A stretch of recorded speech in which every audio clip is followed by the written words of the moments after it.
2,400만 개인 투자자분들을 위한 믿을만한 정보, 쓸모있는 정보, 무엇보다 돈이 되는 정보 알려드리는 시간입니다. 생생주식연구소. 오늘은 이 시대 최고의 애널리스트 우량주를 그대 품 안에 넣어주실 유진투자증권의 리서치센터 허지한 상무님과 함께하겠습니다. 상무님 어서 오십시오. 네, 안녕하십니까. 지금 나오고 있는 OST가 들리십니까? 네. 상무님께서 차인표 씨를 굉장히 닮았다라는 저희 제작진의 강력한 주장으로 이런 또 달달한 멘트와 함께 이런 OST까지 시작이 됐습니다. 자, 이제 OST는 줄여주시고요. 여기까지 좋습니다. 이제 본격적인 경제 이야기로 돌아가서요. 밤사이에 뉴욕 증시 상황을 보면은 계속적으로 강세를 보이다가 간밤에는 조금 조정을 받았단 말이에요. 어떤 이유가 있었습니까? 미국의 물가가 저희가 이제 계속 물가 상승률이 이제 둔화되는 걸로 알고 있었는데 생각보다 예상치를 조금 상회를 했고요. 그러다 보니까 이제 미국의 물가가 떨어지긴 떨어지는데 잘 안 떨어지네라는 사람들의 어떤 생각들이 좀 나오면서 앞으로 연준의 어떤 정책의 방향성에 대해서도 좀 헷갈렸고, 그다음에 이렇게 물가가 또 조금 오른 거에 비해서 그 신규 실업 수당 청구 건수라고 하죠.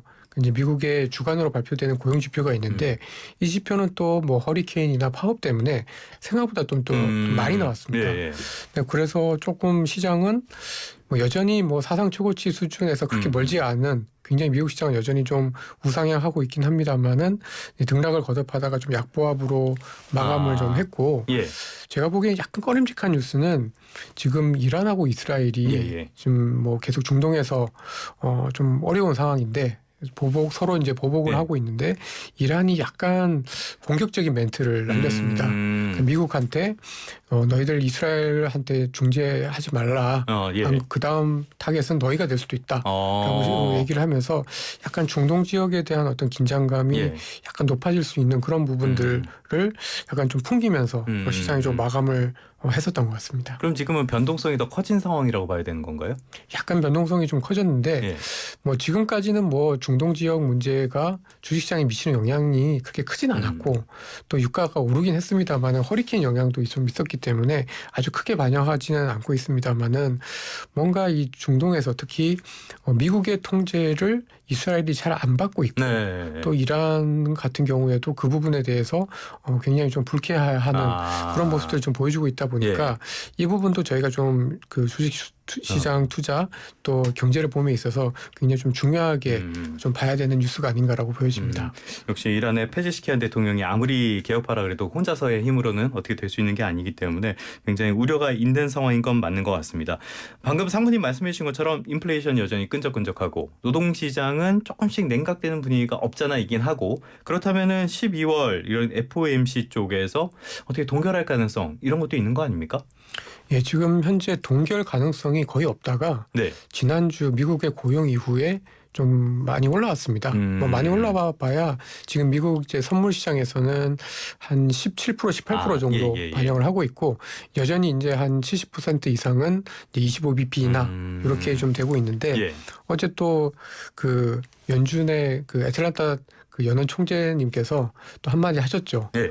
동결도 열어놓고 있다. 이게 한마디 하셔가지고 지금 이제 그 미국 그 채권 시장에서 특히 금리가 오히려 50bp 금리 비컷 이후에 2년짜리 단기 금리 같은 경우에는 거의 50bp 올랐고요. 2주 동안에. 그래서 5년물보다 더 높아진 건가요? 네. 그래서 약간 좀 미국 시장, 그러니까 미국 경제 자체는 그만큼 좋다라는 거죠. 물가가 덜 떨어지면 아무래도 이제 미국의 그 식료품 때문에 미국의 저소득층이 좀 어렵긴 합니다만은 기본적으로 물가가 높다라는 거는 그만큼 경기가 안 나쁘다라는 의미도로도 해석이 될 수가 있기 때문에 미국 경기 자체는 좋다. 그리고 미국 기업들도 돈을 나름대로 잘 벌 수 있다. 이런 생각이 좀 들긴 하는데 아무래도 이제 금리가 계속해서 높아지게 되면은 시장의 스타일이나 어떤 주도 섹터의 어떤 모습들 그리고 그것이 국내 주식시장에 미치는 영향이 좀 달라질 수가 있기 때문에 계속해서 좀 저희가 주의 깊게 볼 필요가 있을 것 같습니다. 알겠습니다. 미국 경제가 굉장히 튼튼하다라는 말씀도 해주셨는데 별로 안 튼튼한 나라가 있어요. 우리나라. 좀 어려운 우리나라. 오늘 금통위에서 기준금리 결정을 하는데 상무님은 어떻게 전망하십니까? 저는 인하를 할 것 같긴 한데요.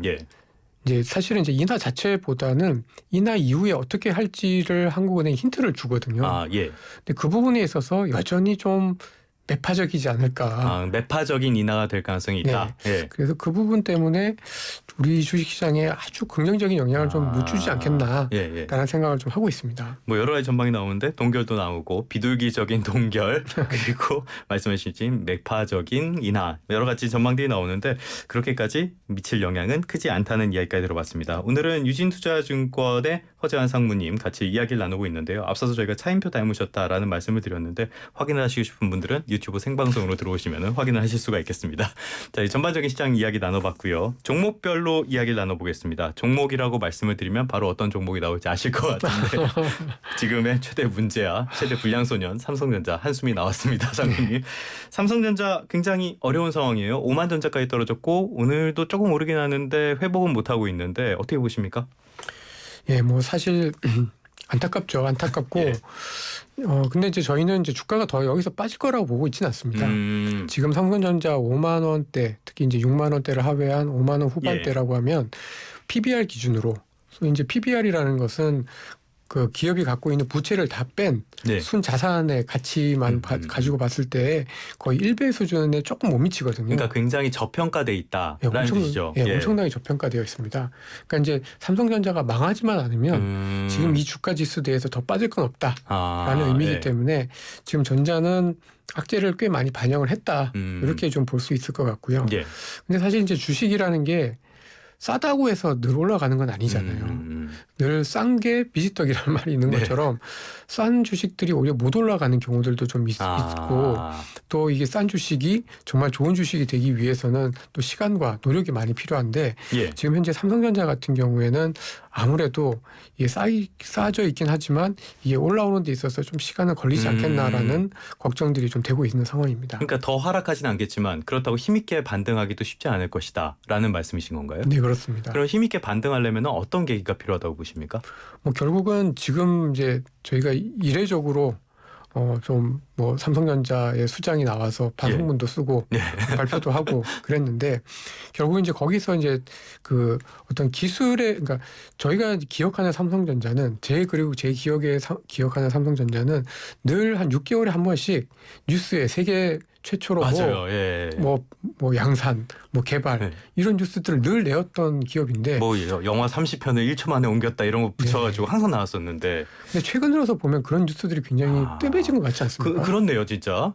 생각 안 해봤는데 말씀 듣고 보니까 확실히 좀 뜸해진 느낌이 들어요. 그러니까 그게 의미하는 바가 뭐냐면 그동안 삼성전자가 추구했던 초격차 전략, 2등과의 격차를 늘리는 초격차 전략이 많이 흔들리고 있다는 의미입니다. 그러니까 결국 지금 삼성전자가 해야 될 가장 중요한 거는 이런 기술력에 대한 회복, 기술력에 대한 경쟁력을 회복하는 게 뭐 그 무엇보다도 지금 절실한 상황이고 아마도 이제 뭐 그 반도체 부분의 수장까지 나와서 이렇게 사과를 한 걸 보면은 아마 그에 따른 어떤 변화들이 조금씩 나타날 텐데 이게 그 산업은 한 뭐 1년 지나면 또는 반년 안에 뭐 경기가 갑자기 좋아진다든지 또는 뭐 공급을 많이 줄여서 제품 가격을 올려가지고 뭐 업황이 좋아진다든지 이런 수가 있는데 개별 기업의 어떤 경쟁력이 좋아지는 데는 사실은 시간은 좀 걸립니다. 이 체질 자체가 변하고 그 부분에 대해서 투자자들이 신뢰를 주는 데는 분명히 시간이 필요하거든요.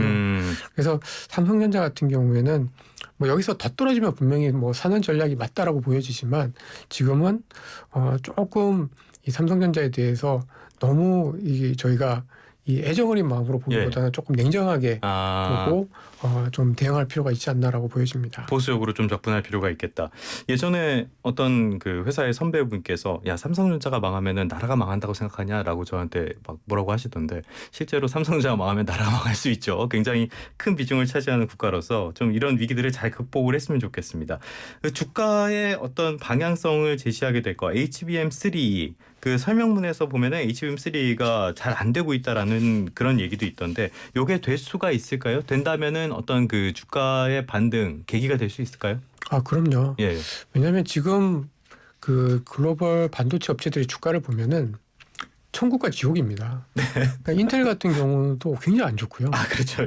삼성전자도 안 좋지만 인텔도 굉장히 안 좋고 또 반면에 뭐 브로드컴이나 뭐 엔비디아나 뭐 이런 그 AI와 관련된 쪽은 또 굉장히 좋거든요. 그러니까 최근에 7, 8월에 조정을 받았지만 또 9월달 이후에도 주가가 좀 꽤 많이 반등을 한 편입니다. 예. 그래서 지금 어떻게 보면 반도체 업황 자체가 굉장히 좋다라고 보기는 어려운 것 같아요. 왜냐하면 다 같이 가지 못하니까. 그러니까 굉장히 좀 둔화가 되거나 조금 슬로우 다운하는 사이클인데 그런 상황에서 뭐 AI라든지 새로운 기술력을 보여줄 수 있는 업체들의 주가만 좋은 거죠.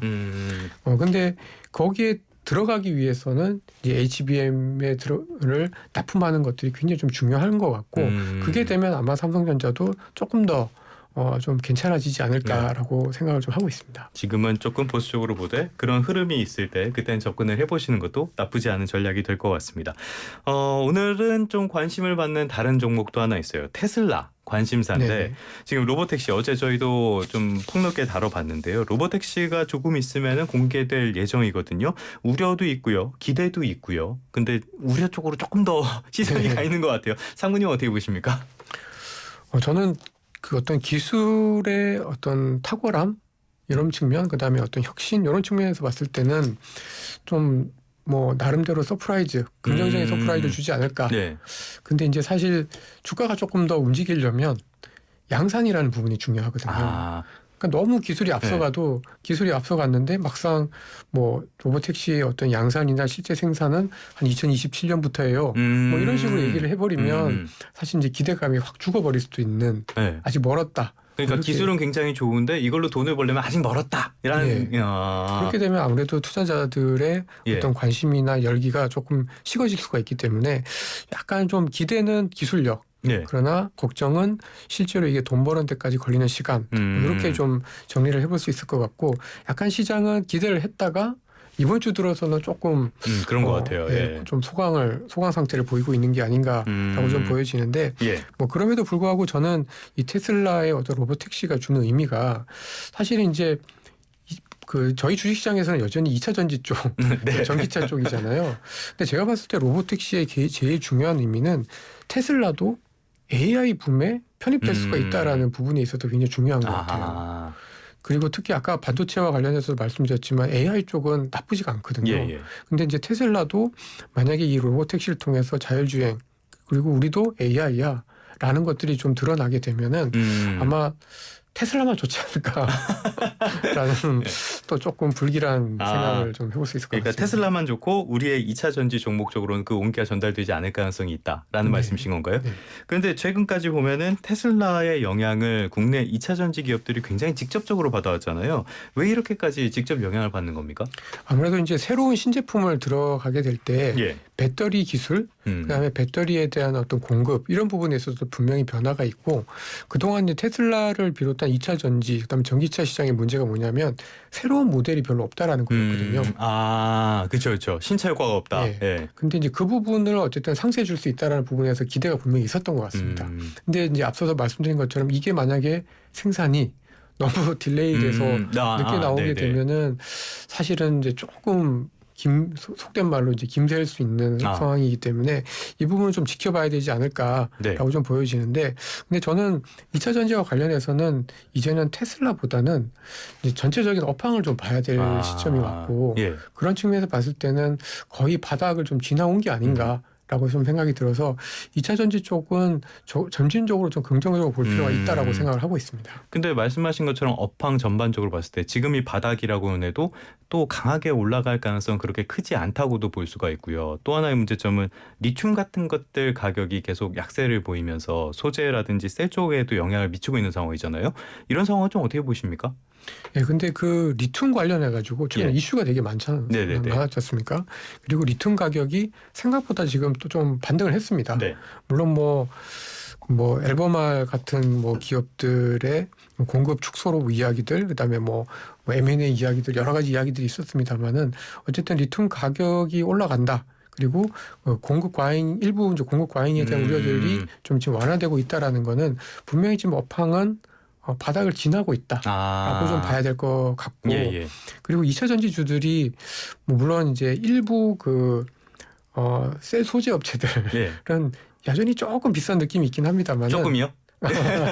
예. 좀 비싼 느낌이 있긴 합니다만은 어쨌든 전체적으로 2차 전지주들도 워낙 많이 조정을 받아서 네. 뭐 이제부터는 그리고 내년 정도까지 내년 내후년까지 본다라고 했을 경우에는 이제부터는 조금 저희가 시각을 좀 바꿔서 얘네들도 기회가 분명히 있을 수 있다라는 관점에서 좀 쳐다볼 필요가 있지 않나라고 생각을 하고 있습니다. 여전히 고평가 측면이 있긴 하지만은 그래도 어떤 반등의 계기 같은 것들은 보일 가능성이 있다라는 이야기까지 나눠봤고요. 다음 주제로 좀 가보겠습니다. 어제 급등세를 보인 특징주 티웨이 항공이 상당히 상승세를 보였는데요. 어떤 일이 있었던 겁니까? 결국 이제 이것도 약간 그 경영권 분쟁 비스무리한 내용이긴 한데 결국 이제 티웨이 항공을 소위 이제 대명 손호그룹이 사겠다라는 이제 인수 공개 매수를 이제 검토를 했다라는 이제 뉴스 때문에 주가가 좀 많이 올랐고요. 티웨이 항공은 LCC고 그 대명 손호그룹은 뭐 하는 데입니까? 그 저희가 아는 대명 리조트 회사인데 최근에 이제 대명 이 그룹이 이제 2세 회장이 바뀌면서 해외 진출을 되게 열심히 합니다. 그러니까 하와이에도 리조트하고 호텔 사고요. 뭐 그러다 보니까 이제 아무래도 해외에서 이제 리조트 사업을 하려면 이제 오고 가는 편들이 이제 중요한데 아무래도 이제 LCC 이런 사업 연관성이 있군요. 사업을 영위를 해서 좀 같이 결합을 시키면은 조금 더 시너지 효과가 날 수 있다라는 기대감들이 좀 있는 상황인 것 같고요. 아무래도 이제 이것들 때문에 이제 지금 대명 손호 그룹하고 TA와 관련된 주가들이 좀 이렇게 들썩들썩거리고 있는 걸로 보여집니다. 그러면 대명 손호 그룹에서 정말로 티웨이 항공을 인수를 한다라고 했을 때 그렇게 되면은 주가의 어떤 움직임 같은 것들 어떻게 전망하십니까? 뭐 기본적으로는 좋은 거죠. 그러니까 이제 약간 어떻게 보면은 저희가 내수 산업에서 특히 뭐 리조트 산업이나 이런 것들이 뭐 대명이 뭐 브랜드 파워에서 밀리는 그런 회사는 아닙니다만은 한계가 어느 정도 있는데 이거를 이제 해외 여행 쪽으로 그 연결시키고 그리고 이 항공이 잘 연결이 되면 아무래도 여행을 더 많이 갈 수가 있잖아요. 그래서 그런 부분에 있어서는 어쨌든 굉장히 좀 시너지 효과를 기대를 할 수가 있는 것 같고 이게 그리고 좀 예사롭지 않은 이유는 예전에도 그 대명 손호그룹이 2011년이었나 16년이었나 어쨌든 정확하게 지금 연도는 좀 헷갈리는데 이 저가 항공사를 또 살려고 했었던 것들이 있었거든요. 그러니까 이 회사는 굉장히 좀 그런 쪽으로 진심이네요. 진심입니다. 그러니까 분명히 가능성이 있고 뭐 그런 부분에 있어서는 사실은 뭐 좀 업황의 어떤 개선 그리고 이런 것들에 대한 시너지 효과 측면에서 봤을 때는 분명히 좀 확률이 있는 그런 거다라고 좀 봐야 될 것 같습니다. 알겠습니다. TA 항공 이야기를 약간 쿠션처럼 다뤄보긴 했는데요. 말씀해 주신 것처럼 경영권 분쟁 지금 가장 주목받는 데는 역시 고려아연이잖아요. 조금 전에 고려아연 쪽에서 자사주 공개 매수가를 83만 원에서 89만 원으로 높이겠다. 라는 속보가 방금 전해졌거든요.